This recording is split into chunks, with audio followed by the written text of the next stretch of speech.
तो चलिए क्लास को शुरू करते हैं। आज हम लोग डिस्कस करेंगे चैप्टर 1 वास्तविक संख्या। वास्तविक संख्याओं का आज हम लोग देखने वाले हैं मोस्ट इंपॉर्टेंट प्रश्न को। तो आइए क्लास को शुरू करते हैं।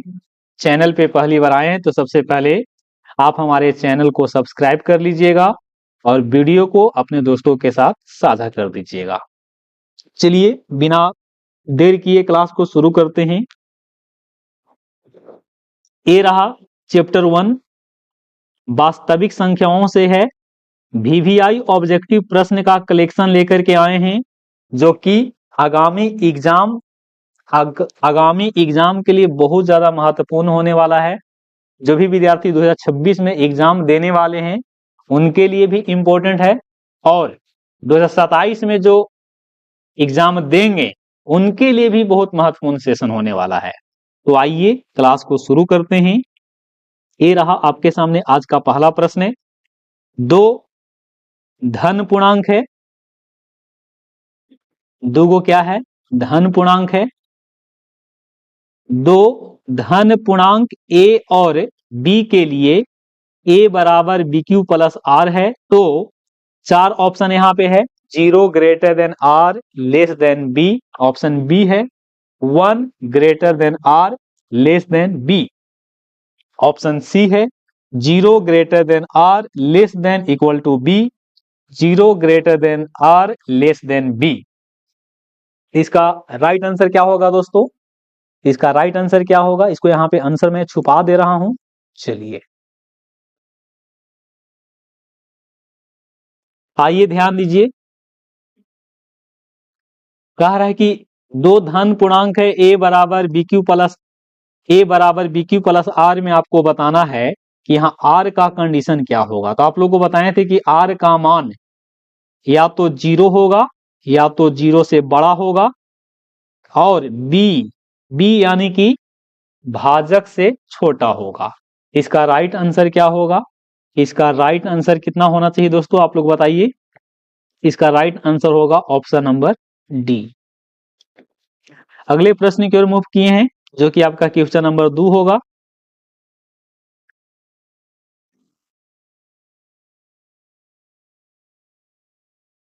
परिमेय संख्याओं और अपरिमेय संख्याओं के समूह को क्या कहते हैं? बिल्कुल ही आसान प्रश्न है।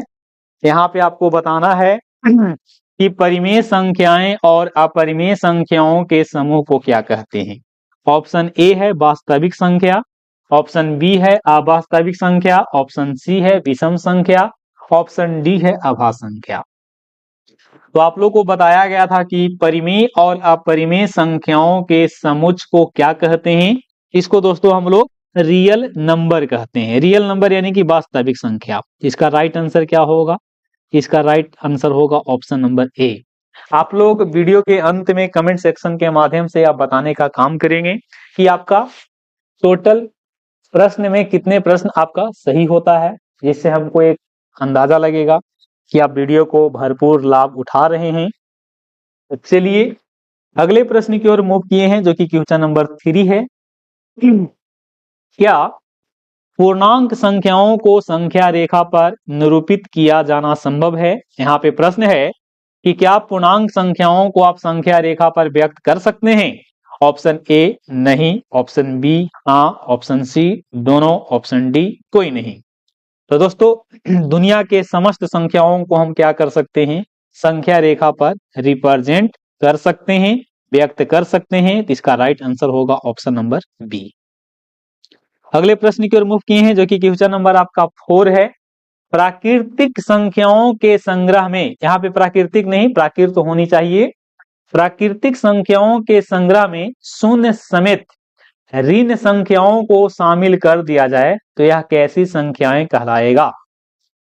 ऑप्शन ए है प्राकृत संख्या, ऑप्शन बी है अभाज्य संख्या, ऑप्शन सी है पूर्णांक और ऑप्शन डी है इनमें से कोई नहीं। तो इसका राइट आंसर होगा ऑप्शन नंबर सी, क्योंकि पूर्णांक में आपका 0 भी होते हैं और साथ में धन धन पूर्णांक भी हो जाते हैं और ऋण पूर्णांक भी हो जाते हैं।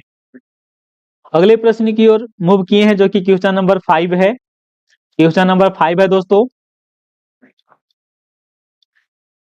क्वेश्चन आप लोग को स्पष्ट रूप से दिख रहा होगा। क्वेश्चन 5, संख्या रेखा पर पूर्ण संख्याओं का निरूपण होगा अथवा नहीं। बिल्कुल लॉलीपॉप क्वेश्चन है, लॉलीपॉप है, इसको हर कोई बता सकते हैं। संख्या रेखा पे पूर्ण संख्या को हम दिखा सकते हैं कि नहीं, तो बिल्कुल दिखा सकते हैं। यहाँ पे निरूपण होगा कि नहीं होगा, तो होगा। इसका राइट आंसर होगा ऑप्शन नंबर ए।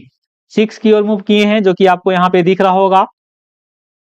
सभी प्राकृत संख्याओं के संग्रह शून्य समेत को क्या कहेंगे। मतलब सभी प्राकृत संख्या भी लेना है और साथ में शून्य को भी शामिल करना है, तो उस स्थिति में ये प्राकृत संख्या नहीं होगा, अपरिमेय संख्या नहीं होगा, परिमेय नहीं होगा, बल्कि क्या होगा, पूर्ण संख्या होगा। तो इसका राइट आंसर होगा ऑप्शन नंबर ए होगा। ऑप्शन नंबर ए होगा।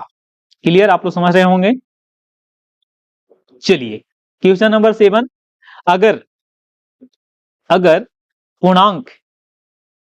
अगर पूर्णांक बी कोमा ए है ना, पूर्णांक बी ए पूर्णांक से पूर्णतः विभाज्य है, तो बी को ए का क्या कहलाएगा। देखिए यहाँ पे समझिए, जैसे कि यहाँ पे दे दिया हमने 15 और यहाँ पे दे दिया 3 गुने 5। तो हमने यहाँ पे 15 को यहाँ पे इमेजिन किया है बी और एक को इमेजिन किया है 3। तो आप देख लीजिए 3 से 15 आपको पूरी तरह से विभाजित है, तो बी को ए का क्या कहा जाता है, मतलब बी को क्या कहेंगे, बी को बताना है। बी के बारे में, बी को ए का क्या कहा जाता है, तो ए का ई क्या है, ए का ई अपवर्त है कि गुणज है कि भाजक है कि इनमें से कोई नहीं है। तो यहां पे हम देख पा रहे हैं कि संख्या, यहां पे हम देख पा रहे हैं कि संख्या 15 जो है 3 और 5 का मल्टीपल है। 3 और 5 का मल्टीपल है। संख्या 15 जो है वो 3 और 5 का मल्टीपल है। इसका मतलब है कि 15 को आपको कितना से भाग देना है, 15 आपका एक भाज्य है और इस भाज्य को भागा दिया गया है भाजक से, और साथ में कुछ भागफल भी आया है और साथ में यहाँ पे शेषफल के रूप में 0 आया है।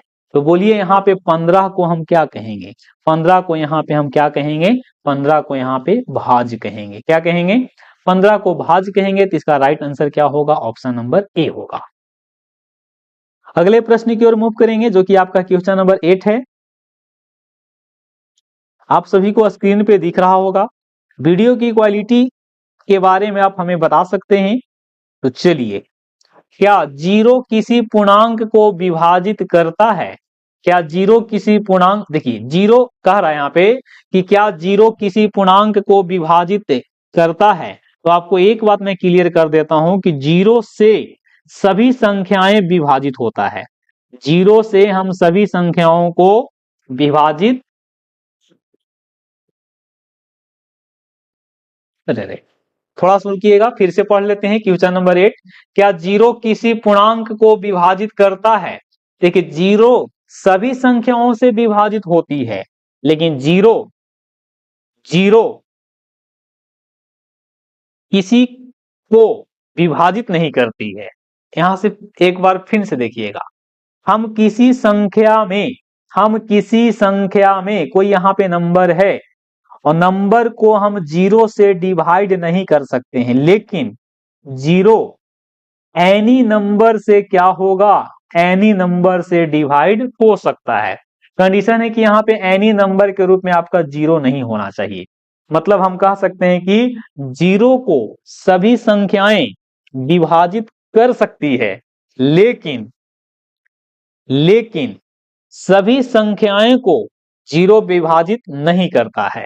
तो यहाँ पे क्या होगा, क्या जीरो किसी पूर्णांक को विभाजित करता है। इसका आंसर होगा नो, ये किसी को विभाजित नहीं करता है। इसका आप आंसर भी देख सकते हैं। इसका आंसर क्या है, इसका आंसर बी है, देख लीजिए, है ना। कंफर्म होने के लिए आप आंसर भी देख लिया करो। चलो अगले प्रश्न की ओर मूव करेंगे। यूक्लिड विभाजन एल्गोरिदम का अनुप्रयोग होता है। आप लोग को बताया गया था कि यूक्लिड विभाजन एल्गोरिदम की सहायता से हम लोग क्या निकालते हैं। ऑप्शन ए है दो धनात्मक पूर्णांकों का लस्सा, ऑप्शन बी है दो धनात्मक पूर्णांकों का मस्सा, ऑप्शन सी है तीन धनात्मक पूर्णांकों का मस्सा, ऑप्शन डी है तीन धनात्मक पूर्णांकों के लस्सा। तो देखिए यहां पे इसका आंसर क्या होगा, दो धनात्मक पूर्णांकों का मस्सा निकालेंगे जो कि ऑप्शन नंबर आपका बी होगा। क्या होगा, ऑप्शन नंबर बी होगा। आप देख सकते हैं। अगले प्रश्न की ओर मूव करेंगे। क्वेश्चन नंबर आपके सामने है 10। धनात्मक पूर्णांक, धनात्मक विषम पूर्णांक किस रूप में होता है। चलिए बहुत बढ़िया प्रश्न है, एग्जाम के पॉइंट ऑफ व्यू से आपका MVVI क्वेश्चन है। पहला ऑप्शन है 2q के रूप में, 3q के रूप में, 3q माइनस 1 के रूप में और 2q प्लस 1 के रूप में। मतलब आपको बताना है इवन क्या बोलते हैं यहाँ पे, ऑड नंबर। ऑड नंबर और यहाँ पे इवन नंबर का कॉन्सेप्ट आप लोग समझ लीजिए। इवन नंबर आपका इस रूप में रहता है और odd number 2q plus minus 1 के रूप में हो सकता है।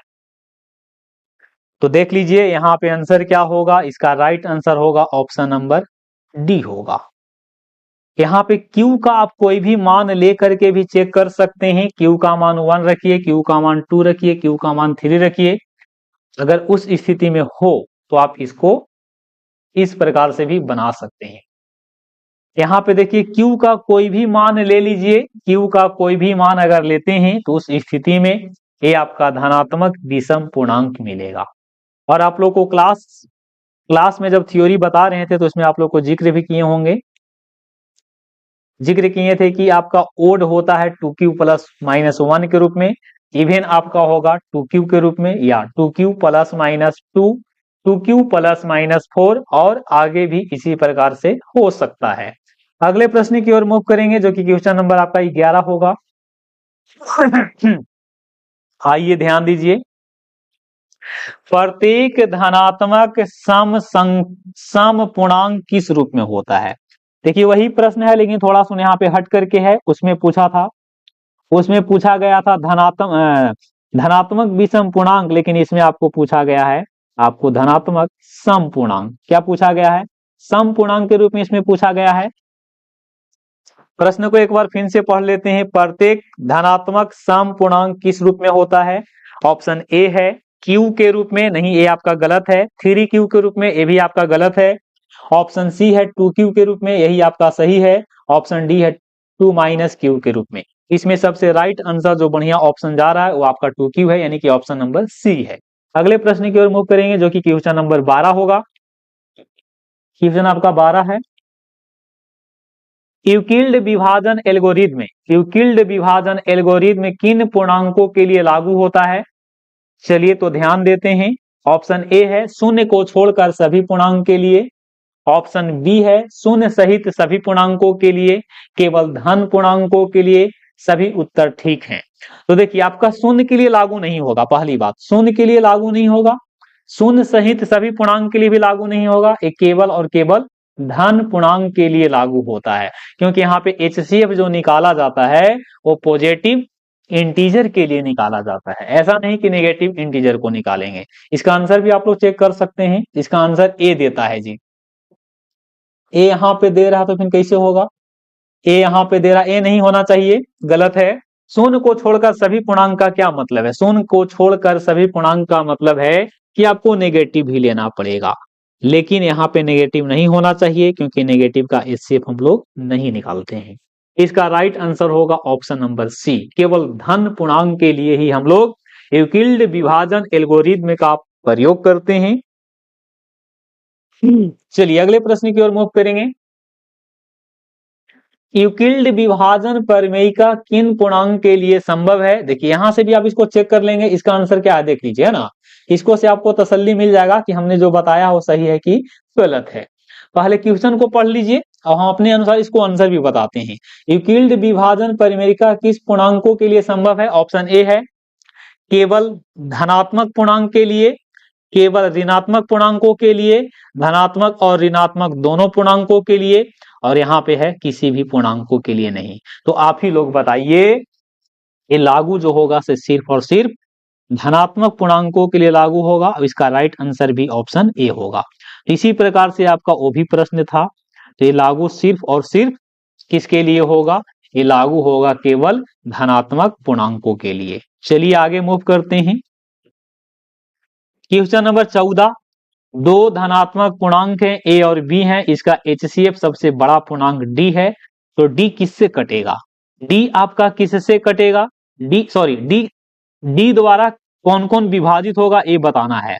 तो डी से आपको दोनों कटना चाहिए।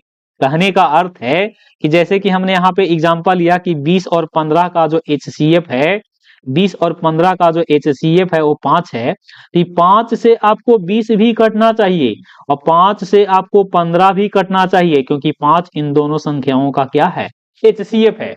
तो ए और बी का अगर HCF बी है, तो यह डी द्वारा कौन कौन विभाजित होगा, तो डी द्वारा ए भी विभाजित होगा, बी भी विभाजित होगा, और ऑप्शन यहाँ पे ए और बी दोनों होगा, तो इसका राइट आंसर होगा option number C. Option number C होगा दोस्तों। अगले प्रश्न की ओर मूव करेंगे। आप लोग भी इसको कमेंट सेक्शन के माध्यम से बता सकते हैं। चलिए, दो धनात्मक पूर्णांक सी और डी है, जिसमें सी बड़ा है डी से, भागफल और शेषफल आर है तथा 0 greater than equal to R less than D है, तो निम्नलिखित में कौन सा कथन सही होगा। जैसे आपने पढ़ा था कि a बराबर बी क्यू प्लस क्या होता है, बी क्यू प्लस आर होता है। तो यहाँ पे a के स्थान पे कौन है, a के स्थान पे c है, तो यहां से हो जाएगा c बराबर d, और यहाँ पे q होगा और प्लस में r होगा, क्योंकि आपको c है से क्या है, c है से भाज्य है, d है से यहाँ पे भाजक है, q यहाँ पे भागफल है और r इसका शेषफल है। तो इसका राइट आंसर क्या होगा मेरे दोस्त, इसका राइट आंसर होगा, आपको निकालना है c का वैल्यू, तो यहाँ से c का वैल्यू नहीं निकला, ये गलत हो जाएगा। यहाँ से ए भी गलत हो जाएगा, ए भी गलत होगा, एक ही को विकल्प बचता है जो कि कौन है, ऑप्शन नंबर बी, c बराबर डी क्यू प्लस आर होगा। अगले प्रश्न की ओर मूव कर रहे हैं, जो कि क्वेश्चन नंबर 16 है। दो धनात्मक पूर्णांक सी और डी है, जिसमें सी बड़ा है डी से, सी बड़ा है डी से, बढ़िया बात है। HCF क्या होगा जब रिमाइंडर इसका 0 है, तो रिमाइंडर इसका 0 है तो HCF क्या होगा, इसका HCF बताना है। तो इसका HCF क्या है, HCF क्या होगा, तो इसका HCF देखिए यहां पे समझिएगा आप लोग, भाज्य बराबर होता है भाजक गुने भागफल, और प्लस में रिमाइंडर है शेषफल, तो शेषफल यहाँ पे 0 है, तो 0 अगर हो गया तो देखिए भाज्य जो होगा, भाज्य को भाजक के द्वारा क्या होना चाहिए, भाज्य को भाजक के द्वारा पूरी तरह से कटना चाहिए। तो यहाँ पे देख रहे हैं कि भाज्य के रूप में सी है और भाजक के रूप में कौन है, डी है। तो अगर सी डी से कट गया तब ना रिमाइंडर 0 आया, तो 0 आया तो उस स्थिति में इसका जो कट गया, तो यानी कि यहाँ पे भागा का प्रक्रिया रुक गया, तो मसा यहाँ पे डी ही होगा। इसका राइट आंसर क्या होगा, इसका राइट आंसर ऑप्शन नंबर देख लीजिए कौन होगा, इसका राइट आंसर होगा option number A, option number A होगा। मतलब इस प्रकार से समझ सकते हैं, यहाँ पे लिखेंगे C बराबर डी गुने क्यू प्लस 0, तो C किसको से कट गया, C कट गया D से, तो C और D का जो HCF होगा वह D होगा, क्योंकि D यहाँ पे छोटी संख्या है और C आपका बड़ी संख्या है, तो बड़ी संख्या को छोटी संख्या के द्वारा काट दिया गया, इसका मतलब कि छोटी संख्या आपका D है और वही D आपका मतलब ही होगा। ये बात को आपको गहराई से समझना होगा, तभी आपका इसका आंसर आप कैच कर पाओगे। अगले प्रश्न की ओर मूव करेंगे। क्वेश्चन नंबर 17, दो धनात्मक पूर्णांक है जिसमें C बड़ा है D से। चलिए, R का वैल्यू 0 नहीं है, तो HCF कितना, HCF of C and D कितने के बराबर होगा, इसका HCF बताना है। इसका HCF कितना के बराबर होगा, तो इसका HCF जो होगा अंततः, जैसे कि आप लोग को यहाँ पे एग्जाम्पल के थ्रू भी चाहो तो आप समझा देते हैं। यहाँ पे जैसे देख लीजिए, यहाँ पे आप जैसे कि हमने ले लिया 40 और हमने ले लिया यहाँ पे ले लिया हमने 25 ले लिया। 40 को मैं लिखूंगा 25 गुने 1 प्लस 15, फिर 25 को लिखेंगे 15 गुने 1 प्लस 10, फिर 15 को लिखेंगे 10 गुने 1 प्लस 5, फिर 10 को लिखेंगे 5 गुने 2 प्लस 0। तो यहां से देख लीजिए, यहां पे हमने क्या किया है, ऑप्शन को इलिमिनेट कर लेते हैं, इनमें से कोई तो नहीं होगा। सी और डी, यहां पे देखिए ए आपका सी है, ए आपका डी है। तो सी और डी का जब हमने सी को डी से डिवाइड किया तो यहाँ पे आया आपको एक बार में, फिर ए आपका सी हो गया, ए आपका डी हो गया, ए आपका सी है, ए आपका डी है, ए आपका सी है, ए आपका डी है, ए आपका सी है, ए आपका डी है, यानी कि यहाँ पे आंसर आपका एक ही होगा, जो कि ऑप्शन नंबर क्या होगा, क्योंकि आपको सी हर बार क्या बनता जाएगा, सी सॉरी यहाँ पे डी हर बार आपका क्या बनता जाएगा, भाज बनता जाता है। नहीं, जैसे कि 40 को भागा दिए 25 से, तो अगली बार यहाँ पे 25 भाज बना कि नहीं। अब 15 है तो 15 अगली बार क्या बन रहा है, यहाँ पे 15 यहाँ पे भाज बन रहा है। 10 यहाँ पे क्या बन गया, 10 यहाँ पे भाज बन गया। तो भाज और यहाँ पे शेषफल, भाज और शेषफल, ओहो थोड़ा सा रुकिएगा, ये आपका भाज है, ये आपका भाज है और ये शेषफल है। तो भाज को हमने यहाँ पे क्या कह दिया, भाज को यहाँ पे सी कह दिया और शेषफल को आर कह दिया। तो ऑप्शन ई नहीं होगा, बल्कि ऑप्शन आपका क्या होगा, ऑप्शन आपका बी होगा। सॉरी थोड़ा सा ध्यान नहीं रहा, तो आंसर आपका क्या हो जाएगा, आंसर आपका बी होगा। क्वेश्चन को गहराई से समझना होगा तभी इसका आप आंसर को पकड़ सकते हैं। चलिए एक बार इसको फिर से कहो तो आप बता देते हैं। सी को डिवाइड, सी बड़ा है डी से, तो देख लीजिएगा, तो उस स्थिति में ए नहीं होगा, ए नहीं होगा तो आंसर आपका यही होगा। वीडियो को पीछे दोबारा करके आप लोग देख लीजिएगा। अगले प्रश्न को रिमूव करेंगे। रूट 18 का परिमेयीकरण गुणांक बनाना है, तो इसको क्या करना है, पहले तोड़ देना है। रूट 18 है, इसको तोड़ेंगे तो होगा 2 गुने 3 गुने 3। तो यहाँ पे देख रहे हैं कि इसमें 3 निकलेगा और अंदर में आपका रूट 2 रहेगा। तो यहाँ पे कौन सी संख्या से गुना करेंगे कि आपका ये रूट वाला बाहर हो जाएगा, तो उसके लिए एक ही आंसर है, जो कि यहाँ पे होगा ऑप्शन नंबर बी। रूट 2 से गुना करेंगे तो 36 हो जाएगा और 36 का वर्गमूल यहाँ पे निकल जाएगा 6। तो यहाँ पे आपको गुना कितना से करना पड़ेगा, गुना आपको रूट 2 से करना पड़ेगा, यही आपका परिमेयीकरणीय गुणांक हो जाएगा। क्वेश्चन नंबर 19 की ओर मूव कर रहे हैं। अपरिमेय संख्या को p बटा q के रूप में व्यक्त किया जा सकता है जबकि q बराबर 0 नहीं है। q बराबर 0 नहीं है, अपरिमेय संख्या, पहली बात तो कि अपरिमेय संख्या को हम लोग p बटा q के रूप में लिखते नहीं है, यही आपका कंडीशन। अपरिमेय संख्या को p बटा q के रूप में व्यक्त किया जा सकता है, हाँ या नहीं, तो नहीं होगा, ये आपका आंसर होगा। ये आपका गलत है, ये आपका गलत है, ये भी आपका गलत है। अगले प्रश्न की ओर मूव किए हैं, जो कि क्वेश्चन नंबर आपका कितना है, क्वेश्चन नंबर 20 है। क्वेश्चन नंबर कितना है, क्वेश्चन नंबर 20। यूक्लिड विभाजन एल्गोरिथ्म दो धनात्मक पूर्णांकों में किसे परिकलित करने का तरीका है, बहुत महत्वपूर्ण प्रश्न है। MVVI क्वेश्चन है, इसका राइट आंसर होगा, इससे मसा निकालते हैं, क्या निकालते हैं, यूक्लिड भाग एल्गोरिथ्म विधि की सहायता से दो संख्याओं का क्या निकालते हैं, दो संख्याओं का मसा निकालते हैं। Question number 21। दो संख्याएं a और b हैं जिनका लसा 36 है और मसा 2 है, तो a का मान बताना है।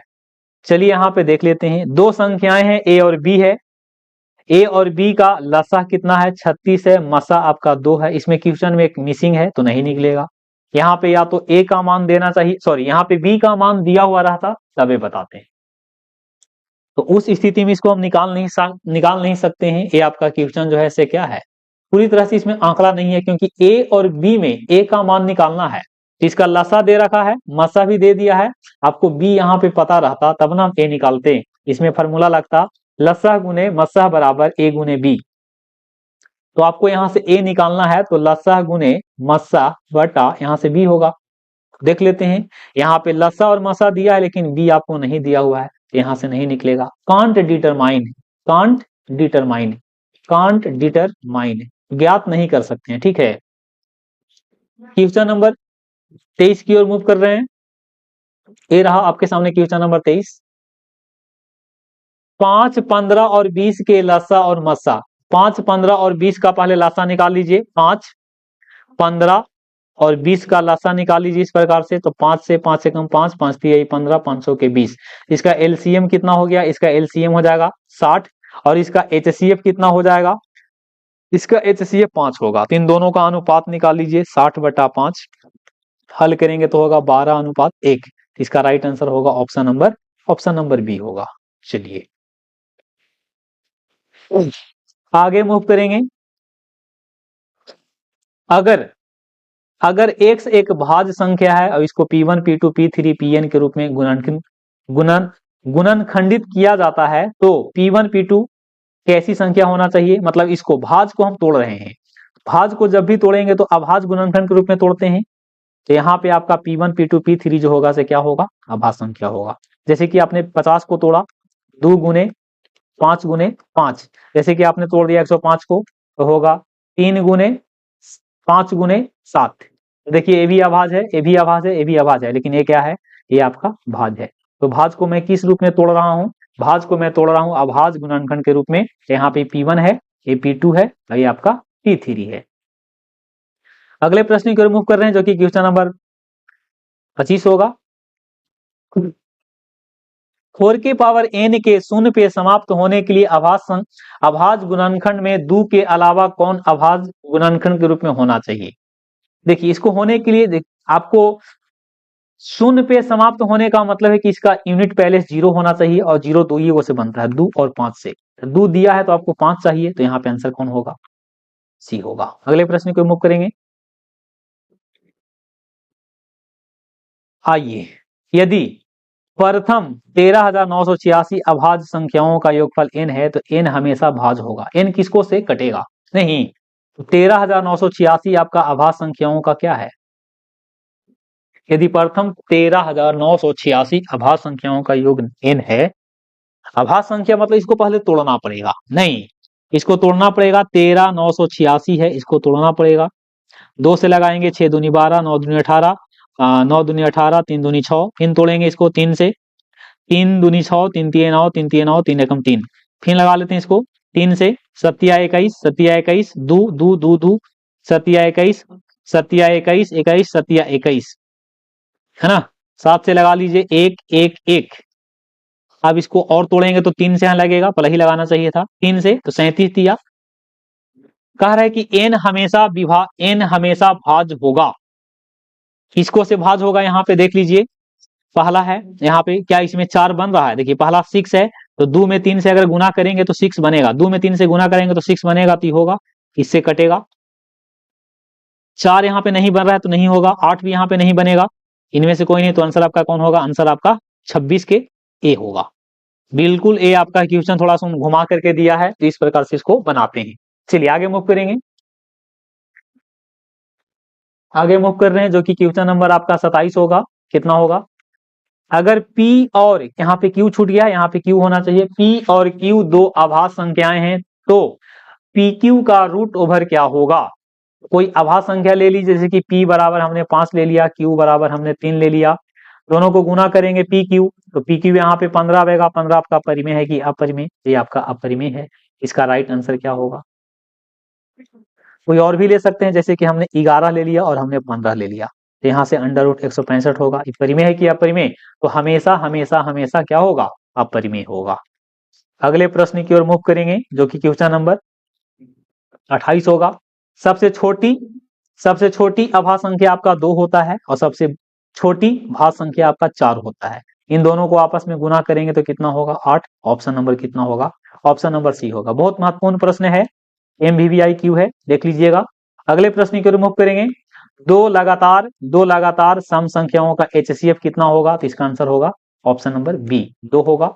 याद रखिएगा, 4 और 6 का मासा निकालिए, 8 और 10 का मासा निकालिए, 100 और 102 का मासा निकालिए, इन सब का मासा कितना आएगा, 2 आएगा। लेकिन यही अगर यहाँ पे कहा था कि सम नहीं आपको विषम, तो उस स्थिति में इसका आंसर क्या होता, इसका आंसर ऑप्शन नंबर ए हो जाता।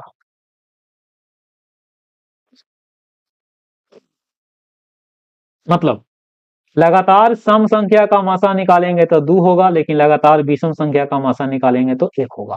क्लियर, इस बात को आप लोग समझ गए होंगे। जैसे 3 और 5, 3 और 5 आपका क्या है, ये आपका ऑड नंबर है लगातार में, इसका HCF निकालिएगा तो इसका HCF 1 आएगा। लेकिन यही 2 और 4 है, ये आपका इवन नंबर है लगातार में, इसका HCF कितना होगा, इसका HCF 2 होगा।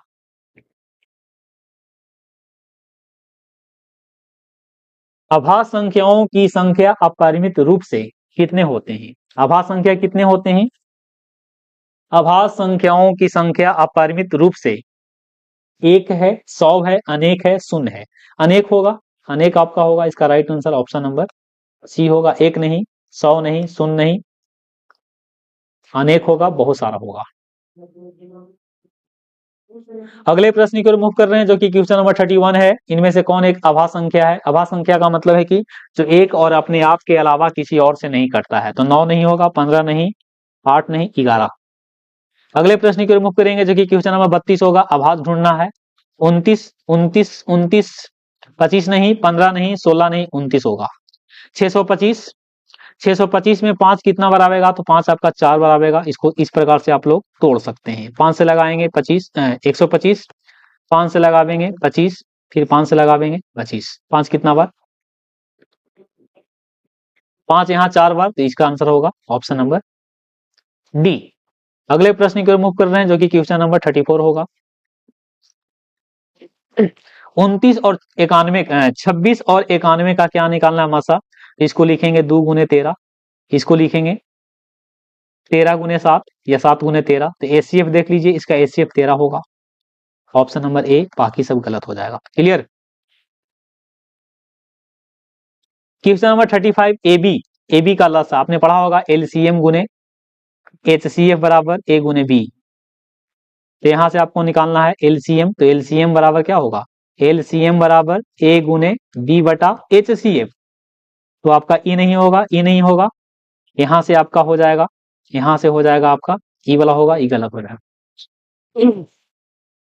156 में 156 के अभाज्य गुणनखंड में 156 के अभाज्य गुणनखंड में 2 कितना बार? इसको तोड़ लीजिए। 156 का मतलब है 13 गुने 12, 13 गुने 12, 13 के 13 लिखेंगे और 2 के पावर 2 गुने 3। तो यहाँ पे 2 कितने बार है? यहाँ पे 2, यहाँ पे 2 आपका 2 बार है, 2 यहाँ पे 2 बार है, तो आंसर आपका डी होगा। वह धन पूर्णांक जो एक और स्वयं से भाज्य हो वो क्या कहलाता है? अभाज्य कहलाएगा।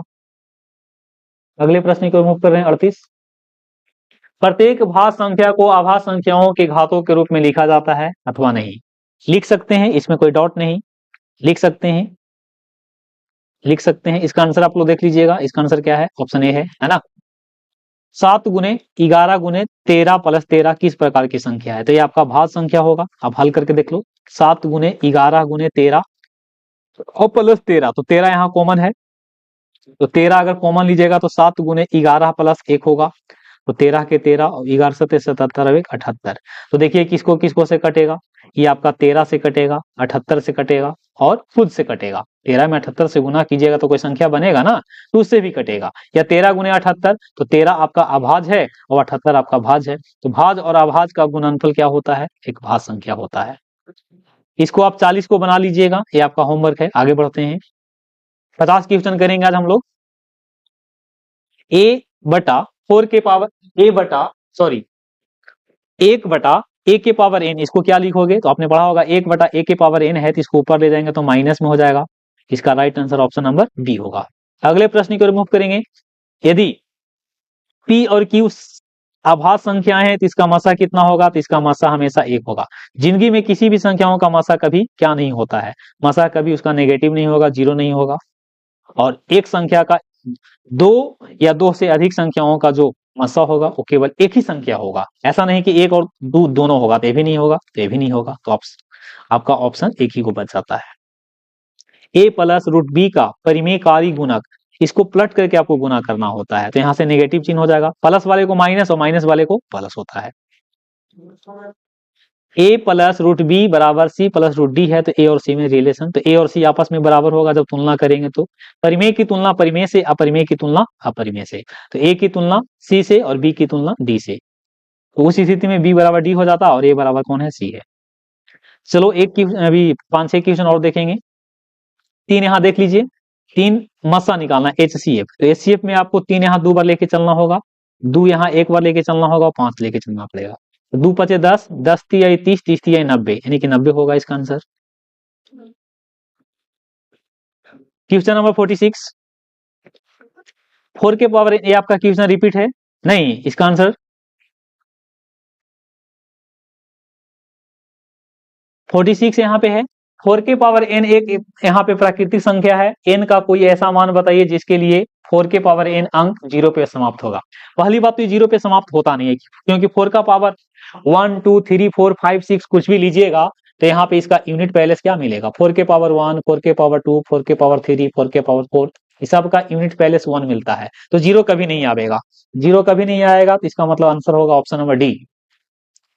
वृत्ता 47 देखेंगे, वृत्ताकार पथ पे 3 गो धावक है, एक ही स्थान से दौड़ना शुरू करता है, वे चक्कर 1 घंटा, 3 घंटा और 5 घंटा में लगाते हैं, तो कब एक ही बिंदु पे मिलेंगे, तो ऐसे प्रश्न के हम एलसीएम निकालते हैं, तो इसका एलसीएम हो जाएगा 15, ऑप्शन नंबर डी होगा। 48 की ओर बढ़ेंगे, ये भी आपका उसी प्रकार से प्रश्न है, तीनों का क्या निकाल लेंगे, ये तीनों का एलसीएम निकाल लेंगे, इसका एलसीएम आपका 24 हो जाएगा। अगले प्रश्न की ओर मूव कर रहे हैं 49, इनमें से कौन एक अभाज्य संख्या है, अभाज्य मतलब आपका 75 नहीं होगा, 75 आपका नहीं होगा, 12 भी नहीं होगा, 15 भी नहीं, कौन होगा 23, क्योंकि 23 एक और खुद से क्या होता है, कटता है। चलो 50 तो थोड़ा सा हैवी क्वेश्चन है, इसको रह देते हैं, या सबसे पहले 65 और 117 का क्या करना होगा, मसा निकालना होगा, और मसा आपको इतना दिया है, नहीं तो इसका मसा पहले देख लेना होगा, इसका मसा कितना हो जाएगा, 65 है और 117 है, 13 होगा इसका, तो यहाँ लिखेंगे 65m माइनस 117 बराबर 13, तो 65m बराबर, ये हल करेंगे तो 130, तो यहाँ से m का वैल्यू 2 आएगा। बाकी आज हम इतना ही रखेंगे, बाकी अगले क्लास में मिलेंगे। आप लोग बताइएगा कि 50 में आपका कितना क्वेश्चन सही हुआ, कितना क्वेश्चन गलत हुआ, आपका तैयारी कैसा है, आप हमें कमेंट सेक्शन के माध्यम से बता सकते हैं। चलिए, तो इसी आशा और उम्मीद के साथ आज की क्लास यहीं पे हम समाप्त करते हैं। बाकी मिलेंगे अगले दिन, आपका क्वेश्चन नंबर 51 से लेके जो भी क्वेश्चन होगा वो सारे हम लोग 2 ही क्लास में इसको हम खत्म करने का प्रयास करेंगे। Thanks for watching my YouTube videos. Bye bye, take care.